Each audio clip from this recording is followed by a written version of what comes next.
கர்த்தருடைய நாமம் மகிமைப்படுவதாக. தேவன் தந்த நல்ல ஸ்லாக்கியத்திற்காக சர்வ வல்லமையுள்ள தேவனை நான் துதிக்கிறேன், ஸ்தோத்திரிக்கிறேன். கடந்து வந்த ஒவ்வொருவரையும் கர்த்தர் அளவில்லாமல் ஆஸ்வதிப்பார்கள். ஆமென், அல்லேலூயா. சுஷ்மா இந்த நாளிலே அநேக நாட்களுக்கு முன்பாய் ஆதிஸ்வரர்கள் கடந்து வந்திருக்காரு. அவர்களை கர்த்தராகிய இயேசு நாமத்தினாலே வாழ்த்து வரவேற்கிறேன். கர்த்தர் அவர்களையும் அவர் குடும்பத்தையும் அவர்களுமாய் ஆசீர்வதிப்பாராக. ஆமென், அல்லேலூயா, ஸ்தோத்திரம். இந்த வேளையிலே நாம் சிறிது நேர தியானத்துக்காக நாம் எடுத்துக்கொள்ளலாம். பாருங்க, நாம் வாசித்த சங்கீதம் 76 அதிலே 8வது வசனம் இவ்விதமாய் சொல்லுகிறது: நியாயம் விசாரிக்கவும் பூமியில் சிறுமைப்பட்டவர்கள் யாவரையும் ரட்சிக்கவும். அல்லேலூயா. பூமியிலே சிறுமைப்பட்ட யாவரையும் ரட்சிக்கவும். அல்லேலூயா.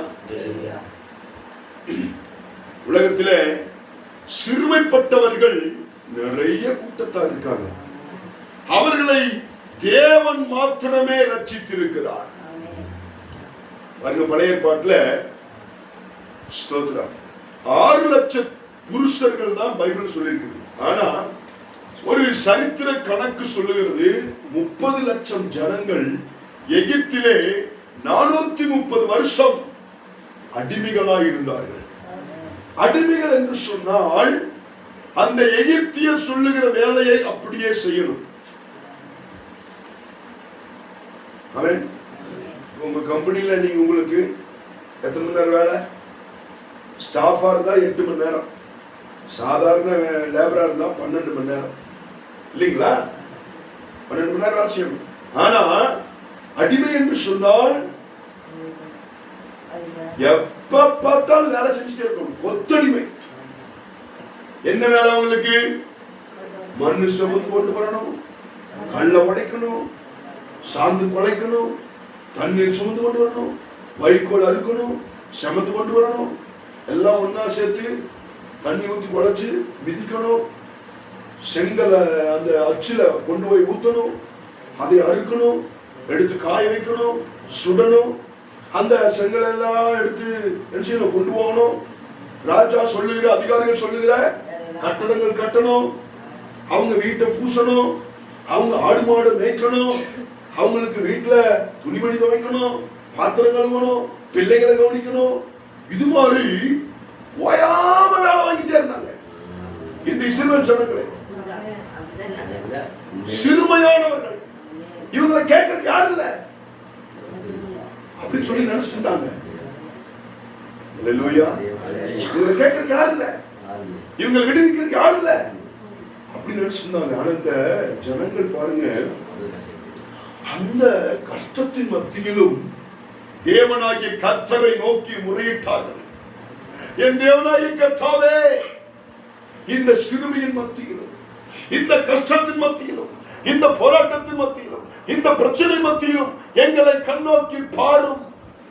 எங்களுடைய குடும்பத்தாரோடு கூட நாங்கள் நாட்களை செலவிட முடியவில்லை. மனைவியை கவனிக்க முடியல, பிள்ளைகளை கவனிக்க முடியல, எங்கேயாவது ஸ்தோத்திரம் போக முடியல, ஏதாவது வாங்க முடியல, ஆண்டவரை தொழுது கொள்ள முடியல, ஆராதிக்க முடியல. ஒரு சுதந்திரம் என்பது இல்லை. 430 வருஷம் அவ்வளவு கஷ்டப்பட்டாங்க. அந்த சிறுமையை போக்குவதற்கு ஒருவரும் இல்லை. அப்ப இவங்க ஜெபிச்ச ஜெபம் எல்லாம் ஆண்டுடைய சமூகத்திலே போய் எட்டினது. அல்லேலூயா. கவனிங்க, இந்த பூமியில் இருக்கிற சிறுமைப்பட்ட இந்த இஸ்ரவேல் ஜனங்களை ஸ்தோத்திரம் ரட்சிக்க தேவன் திட்டம் வகுத்தார். அல்லேலூயா. பாருங்க, அவங்களுக்குள்ளே பிறந்து வளர்க்கப்பட்ட மோசேயை ஆண்டவர் சீனாய் மலையிலே தெரிந்து கொண்டு அவனிடத்திலே பேசி, நீ போய் என் ஜனங்களை அடிமைத்தனத்திலிருந்து காப்பாற்றி கொண்டு வர வேண்டும். ஆண்டவர் பேசி அனுப்பினாரு. அதன் பிரகாரம் அடிமைத்தனத்திலிருந்து அந்த ஜனங்களை ஆண்டவர் காப்பாற்றி ரட்சித்தார். அல்லேலூயா, அல்லேலூயா. பாருங்க, நினிவே ஜனங்கள் யோனா சொன்ன தீர்க்கதரிசனத்தை கேட்ட உடனே எல்லாரும் அழுது புலம்பினார்கள், உபவாசம் எடுத்தார்கள். நட்டுடுத்தினார்கள், சாம்பல் பூசிக்கொண்டார்கள். யாரும் சாப்பாடு சாப்பிடல. யாரு? ராஜா, பிரபுக்கள், அதிகாரிகள், தேசத்தின் சகோதரிகள், ஆண்கள், பெண்கள், சிறு பிள்ளைகள், வாலிப பிள்ளைகள், ஆடு மாடு மிருக ஜீவன்கள் எதுவுமே சாப்பிடல. எல்லாரும் உபவாசம் எடுத்து ஆண்டவர்கிட்ட அழுது ஜெபம் பண்ணாங்க. ஆண்டவரே, நாங்கள் செய்த பாவங்களை, குற்றங்களை, குறைகளை அன்றே மன்னியும், நாங்கள் செஞ்ச அக்கிரமங்கள், வீரர்கள், கீழ்ப்படியாமைகளை மன்னியும் என்று சொல்லி மனவருந்தி கேட்ட போது அந்த நினைவே ஜனங்களாகிய சிறுமைப்பட்ட ஜனங்களை என் தேவனாகிய கர்த்தர் ரட்சித்தார். அல்லேலூயா. பாருங்க, புதிய ஏற்பாடுல ஸ்தோத்திரம், ரோம சாம்ராஜ்யம் யூத ஜனங்களையும் இஸ்ரவேல் ஜனங்களையும் பாமர ஜனங்களையும் சிறுமையான ஜனங்களையும் பயங்கரமா கொடுமைப்படுத்திட்டு இருந்தாங்க. ஆனா ஜனங்களுக்குள்ளே ஒரு எதிர்பார்ப்பு இருந்தது. எங்களை காப்பாற்ற, எங்களை ரட்சிக்க மேசியா, ராஜாவாகிய மேசியா வருவார் என்று எதிர்பார்த்து காத்துக் கொண்டிருந்தார்கள். அதன் பிரகாரம் தான் காத்துக் கொண்டிருந்த போது மேசியாவாகிய இயேசு கிறிஸ்து மனுஷ ரூபம் எடுத்து அவர் இறங்கி கடந்து வந்தார். எல்லாரும் எதிர்பார்த்தாங்க ஒரு ராஜாவா வருவார். ஆனா இயேசு கிறிஸ்து ஏழ்மை மனுஷனாய் ஏழ்மை கோலம் எடுத்து வந்தார். அதனாலதான் யாரும் ஏற்றுக்கொள்ளல, அவரை மேசியாவாக ஏற்றுக்கொள்ளல. ஆனா இயேசு கிறிஸ்து யாரை தேடி போனாரு? ராஜாவை தேடி போனாரா? பிரபுக்களை தேடி போனாரா? பணக்காரனை தேடி போனாரா? அந்தஸ்துள்ளவனை தேடி போனாரா? உயர்வானவனை தேடி போனாரா? சிறுமைப்பட்டவர்களை தேடி போனார். பாமர ஜனங்களை தேடி போனார். அவர் யாரையும் பட்சபாதம் பார்க்கிறவர் அல்ல. உயர்ந்தவன், தாழ்ந்தவன், படித்தவன், படிக்காதவன், ஏழை, பணக்காரவன், அந்த ஜாதி இந்த ஜாதி அப்படி பார்க்கிறவர் அல்ல. எல்லாரும் பார்த்து சொன்ன வார்த்தை, வருத்தப்பட்டு பாரம் சுமக்கிறவர்களே, நீங்கள் எல்லாரும் என்னிடத்தில் வாருங்கள், நான் உங்களுக்கு இளைப்பாறுதல் தருவேன். திக்கற்ற பிள்ளைகளையும் விதவைகளையும் அவர் ஆதரிக்கிற தேவன். சிறுமைப்பட்டவர்களுக்கு அவர் சுவிசேஷம் அறிவித்தார். சிறுமைப்பட்ட குருடனுக்கு பார்வை கொடுத்தார். சிறுமைப்பட்ட செவிடனை கேட்க வைத்தார். சிறுமைப்பட்ட உடவனை நடக்க வைத்தார். சிறுமைப்பட்ட குஷ்ரோகிகளை குணப்படுத்தினார். அல்லேலூயா. இவங்களுக்கு இருக்கிற வியாதி எல்லாம் பார்த்தோன்னே இவங்க சிறுமையானவர்கள், இவர்களை தேசத்திலிருந்து ஒதுக்கி வச்சுட்டாங்க, ஊரை விட்டு ஒதுக்கி வச்சுட்டாங்க, ஊருக்குள்ள சேர்த்துல அவங்களுக்கு சாப்பாடு கொடுக்க கூடாது, எந்த நல்லது வல்லதுக்கு சேர்த்து கூடாது, அப்படி எல்லாத்தையும் ஒதுக்கி வச்சிருந்தாங்க. புரியுதுங்களா? ஸ்தோத்திரம். அல்லேலூயா. அந்த நாட்களில் பிச்சை கேட்பதற்குன்னு ஒரு ரூல்ஸ் இருக்குது.